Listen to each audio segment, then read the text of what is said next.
Welcome to I chemistry channel. तो चलिए video शुरू करते हैं आज की। तो देखो आज का हमारा यूनिट है बेटा, नेक्स्ट यूनिट में स्टार्ट कराने जाऊंगा बेटा। कौन सी यूनिट है? नेक्स्ट यूनिट है बेटा स्टेट्स ऑफ मैटर। क्या नाम है? States of matter. ओके जी, स्टेट्स ऑफ मैटर। सही है बेटा? क्लियर है बात या नहीं? स्टेट्स ऑफ मैटर है बेटा क्लास 11th की। ओके, केमिकल बॉन्डिंग मैंने खत्म करवा दी थी, जैसा कि मैं लास्ट वीडियो में आपको बता चुका हूं। ओके, तो अब देखो पहले सिलेबस डिस्कस कर लेते हैं, फिर मैं स्टार्ट करवाऊंगा। तो पहले सिलेबस लिख लो बेटा।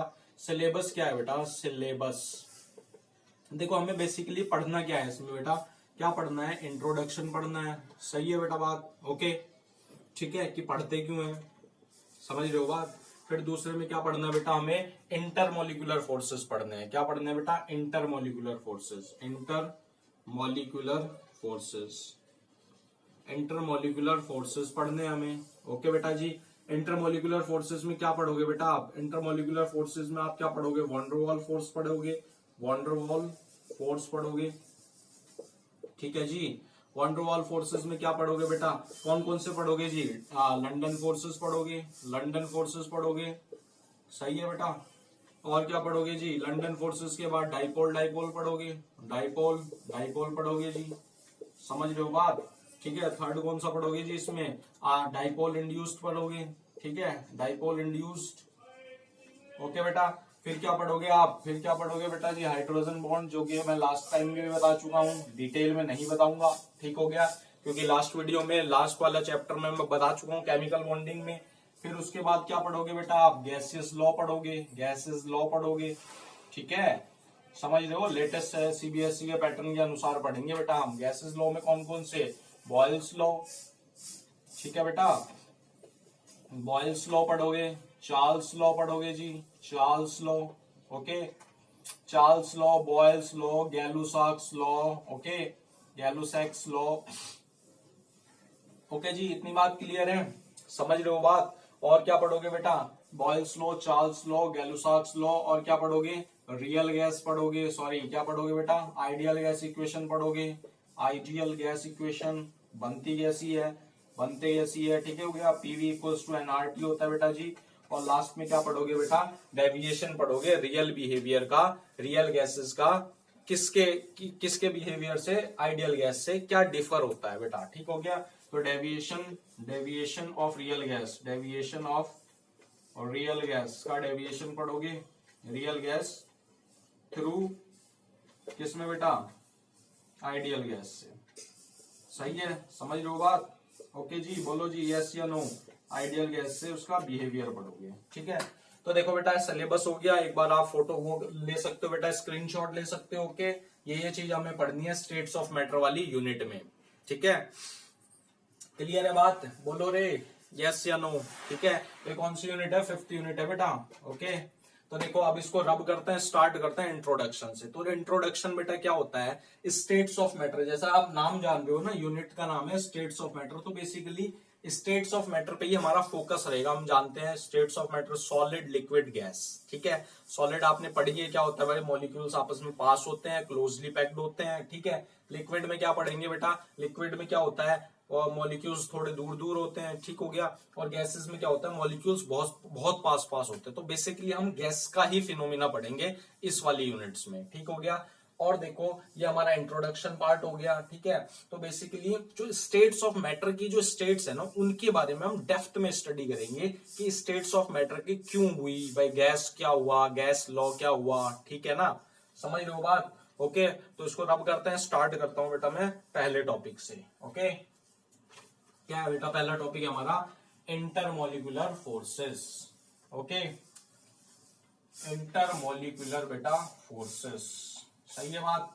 तो देखो इंटरमोलिकुलर फोर्सेस क्या होता है? इंटरमोलिकुलर फोर्सेस बेटा क्या होता है? इंटरमोलिकुलर फोर्सेस वो फोर्स ऑफ अट्रैक्शन होता है, वो फोर्स ऑफ अट्रैक्शन और फोर्स ऑफ रिपल्शन भी हो सकते हैं। तो फोर्स ऑफ अट्रैक्शन और रिपल्शन होते हैं जो कि क्या लगते हैं? दो इंटरेक्टिंग मॉलिक्यूल्स या आयंस के बीच में लगते हैं। ठीक हो गया, यानी intermolecular forces are those forces which acts on interacting molecules या आयंस के बीच में। अब देखो बेटा, हमें कंफ्यूज नहीं होना है कि जो इंटरेक्टिंग मॉलिक्यूल्स है ना, इलेक्ट्रोस्टैटिक फोर्स ऑफ अट्रैक्शन के बीच में हमें कंफ्यूज नहीं होना है। क्योंकि हम जानते हैं इलेक्ट्रोस्टैटिक फोर्स ऑफ अट्रैक्शन किन किन स्पीशीज में अप्लाई होता है, जो कि अपोजिटली चार्ज कंटेन करती है, जैसे हमारा आयनिक बॉन्ड। तो आयनिक बॉन्ड हमें नहीं पढ़ना है, क्योंकि हम लास्ट वीडियो में पढ़ चुके हैं भाई, केमिकल बॉन्ड में बताया था ना आयनिक बॉन्ड कैसे बनता है। तो देखो बेटा, तो जो फोर्स ऑफ अट्रैक्शन, जो मतलब इंटरमोलिकुलर फोर्सेस क्या बताया, वो फोर्स ऑफ अट्रैक्शन और फोर्स ऑफ रिपल्शन है जो दो इंटरेक्टिंग मॉलिक्यूल्स के बीच में लगते हैं, तो वो फोर्स ऑफ अट्रैक्शन कहलाते हैं वॉन डेर वाल फोर्सेस। तो जो फोर्स ऑफ अट्रैक्शन होगा उन दो इंटरेक्टिंग मॉलिक्यूल्स के बीच में, तो उस फोर्स ऑफ अट्रैक्शन को कहेंगे वॉन डेर वाल फोर्स। क्या कहेंगे बेटा? Van der Waal force. ठीक है, van der Waal force. Is it clear or not? इतनी बात क्लियर है बेटा? बोलो जी। वॉन डेर वाल फोर्स समझे? तो जो दो मॉलिक्यूल्स के बीच में, दो इंटरेक्टिंग मॉलिक्यूल्स के बीच में फोर्स ऑफ अट्रैक्शन लग रहा है, उस फोर्स ऑफ अट्रैक्शन को कहेंगे वॉन डेर वाल फोर्सेस। ठीक है, सही है बात। अब वॉन डेर वाल फोर्स कहां से आया बेटा? वॉन डेर वाल एक साइंटिस्ट था, डच साइंटिस्ट था, डच साइंटिस्ट के ऑनर पर ही रखा गया था बेटा van der Waal force. Van der Waal scientist था, डच साइंटिस्ट था, उसके ऑनर पर रखा गया था वॉन डेर वाल फोर्सेस। अब बेटा इसने, वॉन डेर वाल ने काम क्या किया था, इसने क्या, जो रियल गैसेस है ना, वो क्या डेविएशन शो करती है किसके रिस्पेक्ट में? आइडियल गैस के रिस्पेक्ट में। इसने ये बात बताई through van der Waal forces, through these force, इन फोर्सेस की मदद से इसने ये बात बताया कि जो हमारी रियल गैस होती है ना, वो क्या डेविएशन शो करती है with respect to ideal gas. Okay, तो इन फोर्सेस, इस फोर्सेस के बेस पर ही इसने ये दिया। ठीक हो गया। ये जो हम डेविएशन है, ये हम इन दी कमिंग वीडियोस में पढ़ेंगे कि क्या डेविएशन शो करते हैं। ठीक हो गया, रियल गैसेस। ठीक है बेटा, समझ में आई बेटा? वॉन डेर वाल फोर्स क्या होता है? वो फोर्स ऑफ अट्रैक्शन होता है जो दो इंटरेक्टिंग मॉलिक्यूल्स के बीच में अप्लाई होता है। अब देखो वॉन डेर वाल फोर्सेस के टाइप्स बहुत हैं बेटा, 3 टाइप्स के basically van der Waal force हम पढ़ते हैं। कौन कौन से बेटा? लंदन फोर्सेस, समझ लो बात, लंदन फोर्सेस। दूसरा नाम क्या है इसका? Dispersion forces. क्या बोलते हैं? डिस्पर्जन फोर्सेस बेटा, डिस्पर्जन फोर्सेस। क्लियर है बेटा बात? बोलो रे। अब देखो दूसरा क्या होता है बेटा? दूसरा टाइप होता है डाइपोल डाइपोल। क्या होता है बेटा? डाइपोल डाइपोल होता है। ठीक है जी बात, डाइपोल डाइपोल फोर्सेस होता है। ओके, और जो थर्ड होता है बेटा, डाइपोल इंड्यूस्ड होता है, डाइपोल इंड्यूस्ड होता है। ठीक हो गया, डाइपोल इंड्यूस्ड होता है। तो ये हम पढ़ेंगे बेटा वॉन डेर वाल फोर्सेस के टाइप्स में, डाइपोल इंड्यूस्ड फोर्सेस। ठीक है, समझ रहे हो बात? तो मैं पहला स्टार्ट करता हूं बेटा, लंदन फोर्सेस। ठीक है, लंदन फोर्सेस। क्लियर है बात? लंदन फोर्सेस और स्लैश करके डिस्पर्जन फोर्सेस, डिस्पर्जन फोर्सेस। अब समझो बेटा क्या होते हैं ये। ठीक है, अब देखो जो डिस्पर्जन या लंदन फोर्सेस होते हैं ना, ये बेसिकली उन पर अप्लाई होते हैं जो कि नॉन पोलर मॉलिक्यूल्स होते हैं, यानी एटम्स के बीच में अप्लाई होंगे या नॉन पोलर स्पीशीज में अप्लाई होंगे। ठीक हो गया। अब देखो अगर मैं नॉन पोलर की बात करता हूं तो बेटा उसमें जो इलेक्ट्रॉनिक चार्ज डेंसिटी होगी वो चारों तरफ सिमिलर होगी भाई, सिमिलर इलेक्ट्रॉनिक चार्ज डेंसिटी होगी ना, क्योंकि वो नॉन पोलर है, कहीं से पोलैरिटी जनरेट ही नहीं हो रही है। तो अब देखो इसको एक ऐसे एग्जांपल से समझो बेटा, मैं एग्जांपल लेके बता रहा हूं आपको। मान लो मेरे पास ए और बी एटम रखा है। ठीक है, देखो ए और बी एटम रखा है बेटा एक दूसरे की क्लोज विसिनिटी में, मतलब एक दूसरे के बहुत क्लोज रखे हैं ए और बी एटम। ठीक है, ध्यान से समझना बेटा, ये ए एटम है, ये दो बी एटम है, इसका पॉजिटिव चार्ज यहाँ है, ये यहाँ पर है। ठीक हो गया। तो इसका मतलब आपको दिखाई दे रहा है ये ए और बी एटम एक दूसरे की क्लोज विसिनिटी में रखे गए हैं, इस पर पूरा डिस्ट्रीब्यूशन है इलेक्ट्रॉनिक चार्ज, पूरा चारों तरफ से इलेक्ट्रॉनिक चार्ज डिस्ट्रीब्यूट हो रहा है। अब देखो due to its close vicinity में होने के कारण, क्लोज विसिनिटी में होने के कारण मैं ये अज्यूम कर रहा हूं कि ए जो एटम है उस पर इंस्टेंटेनियस मतलब कुछ क्षणों के लिए क्या हो गया बेटा, उस पर क्या हो गया, उसकी जो इलेक्ट्रॉनिक चार्ज है ना वो एक डायरेक्शन में हो गया। मैं ये एज्यूम कर रहा हूं, मैं ये मान रहा हूं कि बेटा क्लोज विसिनिटी में होने के कारण ए एटम पर क्या हो गया बेटा, इलेक्ट्रॉनिक चार्ज एक डायरेक्शन में हो गया। तो बेटा इसका ये जो रूपरेखा ये बदल जाएगी, नहीं बदल जाएगी? Is it clear or not? ठीक हो गया। इसका मतलब एक डायरेक्शन में हो गया, इसका मतलब पॉजिटिव मतलब इलेक्ट्रॉन डेंसिटी कम, यहां पर इलेक्ट्रॉन डेंसिटी ज्यादा हो गई। ठीक हो गया। अब देखो बेटा एक साइड में इलेक्ट्रॉन डेंसिटी मूव होने से इस पर क्या हो जाएगा बेटा, इंस्टेंटेनियस, मतलब कुछ क्षणों के लिए डाइपोल क्रिएट होगा नहीं होगा, क्योंकि डाइपोल तो जानते हो चार्ज सेपरेशन, लास्ट आपने चैप्टर में पढ़ा है केमिकल बॉन्डिंग में, तो चार्ज सेपरेशन हो गया। इसका मतलब चार्ज सेपरेशन की आप डायरेक्शन भी जानते हो, प्लस से माइनस होती है, समझ रहे हो बात, is it clear or not. तो बेटा अब क्या हुआ, अब इस पर क्या हो गया, एक इंस्टेंटेनियस डाइपोल मोमेंट क्रिएट हो गया ए एटम पर, ठीक है, बात क्लियर है। तो ये जो डाइपोल मोमेंट क्रिएट हुआ ना, इंस्टेंटेनियस डाइपोल मोमेंट क्रिएट हुआ, इसने क्या करा कि इसको बी एटम्स को इंड्यूस्ड डाइपोल मोमेंट क्रिएट कर दिया। इस इंस्टेंटेनियस डाइपोल मोमेंट की वजह से बी एटम में इंड्यूस्ड डाइपोल मोमेंट क्रिएट हो गया। क्या हो गया बेटा, इंड्यूस्ड डाइपोल मोमेंट क्रिएट हो गया, ये प्लस हो गया और यहां पर ये, ठीक है, बात क्लियर है। तो ऐसा ही जैसे ए और बी जब आपस में रखे थे क्लोज विसिनिटी में, जब ए की एक क्षण के लिए ए की इलेक्ट्रॉन डेंसिटी में कुछ चेंज है, अगर ऐसे ही बी की करेंगे तो बी में क्या हो जाएगा बेटा, देखो जी, बी में कैसा हो जाएगा बेटा, अगर ये बी के साथ यही कंडीशन हो तो बी में क्या हो जाएगा बेटा, इसकी इलेक्ट्रॉन डेंसिटी कहां भागेगी बेटा, इधर को भागेगी, ठीक हो गया, बात क्लियर है, इसकी इधर को भागेगी, ठीक है।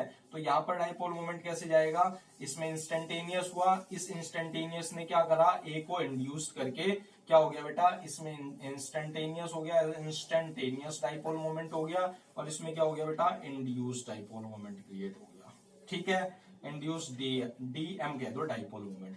Is it clear or not, इतनी बात क्लियर है। तो यही चीज पहली बार ऑब्जर्व करी बेटा फ्लिट क्या है बेटा, फ्लिट्स किसने, लंदन ने ऑब्जर्व करी ये पहली बार। तो इस वजह से बेटा इस फोर्स ऑफ अट्रैक्शन का नाम रखा गया London forces of attraction, London forces नाम रखा गया, ठीक हो गया बेटा। अब देखो इसका दूसरा नाम क्या है बेटा, डिस्पर्जन फोर्सेस। अब ये जो फोर्स ऑफ अट्रैक्शन है ये अट्रैक्शन होगा, ये जो फोर्स ऑफ अट्रैक्शन है ना, ये इनवर्स रिलेशन होता है बेटा 1/r⁶, और r क्या है बेटा, वो डिस्टेंस है इन दो इंटरेक्टिंग मॉलिक्यूल्स के बीच के डिस्टेंस है, ठीक हो गया। तो देख रहे हो, इसका मतलब ये समझो कि जितनी ज्यादा डिस्टेंस बढ़ाऊंगा उतना ये फोर्सेस कम होगा, ठीक हो गया।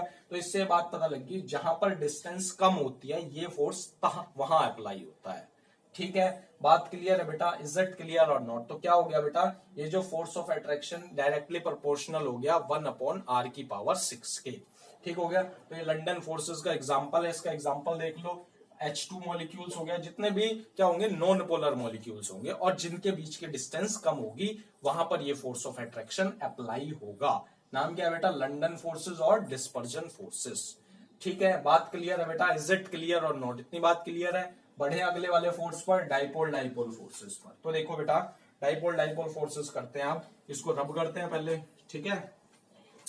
तो वीडियो अच्छी लग रही हो तो लाइक करके बेटा जरूर जाना और चैनल को जरूर सब्सक्राइब कर लो, ठीक है, फॉर लेटेस्ट केमिस्ट्री अपडेट्स। तो देखो अब बात करते हैं डाइपोल फोर्सेस, डाइपोल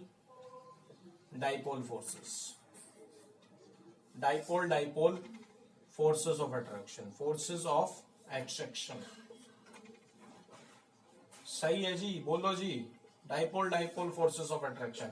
अब बेटा इसमें क्या हुआ, इसमें परमानेंट डाइपोल होना चाहिए जी, यानी ऐसे मॉलिक्यूल्स में ये फोर्सेस ऑफ अट्रैक्शन अप्लाई होगा जिनमें परमानेंट डाइपोल होगा जी, ठीक हो गया। अब आपको पता है परमानेंट डाइपोल कहां होगा बेटा, जहां इलेक्ट्रोनेगेटिविटी में डिफरेंस आएगा, क्योंकि डाइपोल क्या होता है, चार्ज इनटू डिस्टेंस यानी चार्ज सेपरेशन। तो बेटा ऐसे मॉलिक्यूल्स में अप्लाई होगा जिसमें पहली बार डाइपोल, परमानेंट डाइपोल होना चाहिए बेटा जी, ओके। अब देखो मैं एग्जांपल ले रहा हूं, HCl का एग्जांपल ले रहा हूं, किसका, HCl का एग्जांपल ले रहा हूं। तो H ये हो गया और Cl ये हो गया बेटा जी।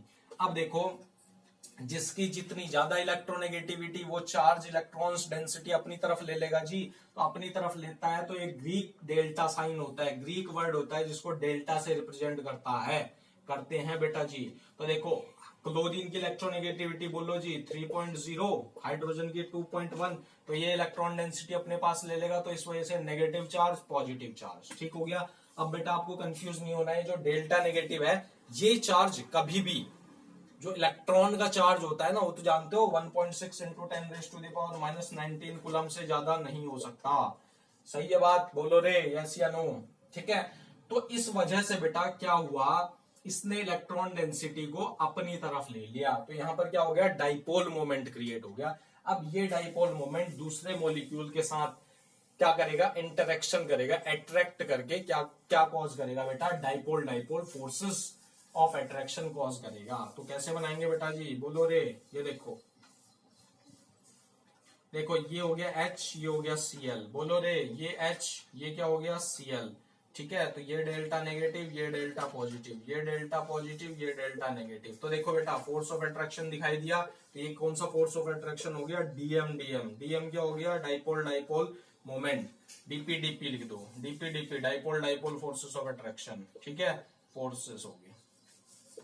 समझ गए बात, बोलो रे यस या नो। अब देखो बेटा, अब इसका जो मैग्नीट्यूड होगा ना, एज कंपेयर टू किसका बेटा, लंदन फोर्सेस के कंपैरिजन में ज्यादा होगा। तो ज्यादा स्टेबल कौन होगा बेटा, यानी dipole moment, dipole dipole forces of attraction are more powerful than London forces. Is it clear or not, इतनी बात क्लियर है। तो बेटा इसमें भी अब जैसे ही मैं डिस्टेंस बढ़ाऊंगा तो क्या हो जाएगा बेटा, फोर्सेस ऑफ अट्रैक्शन घट जाएंगे। तो इसका मतलब जो forces of attraction directly proportional हो गए 1/r की पावर 3 के, ठीक है, याद रहेगा बेटा, r की पावर 3 के इनवर्सली प्रोपोर्शनल होते हैं in case of dipole dipole में, ठीक है, बात क्लियर है। और वही बेटा डिस्टेंस बढ़ाऊंगा तो डाइपोल डाइपोल मोमेंट भी डिक्रीज होगा। ठीक हो गया बेटा, आज की वीडियो में इतना ही। वीडियो अच्छी लगे तो लाइक करके जरूर जाना, और चैनल को सब्सक्राइब नहीं करा तो चैनल को सब्सक्राइब कर लो, क्योंकि इस वीडियो में हम क्वालिटी भी रखते हैं, ठीक है। Thank you.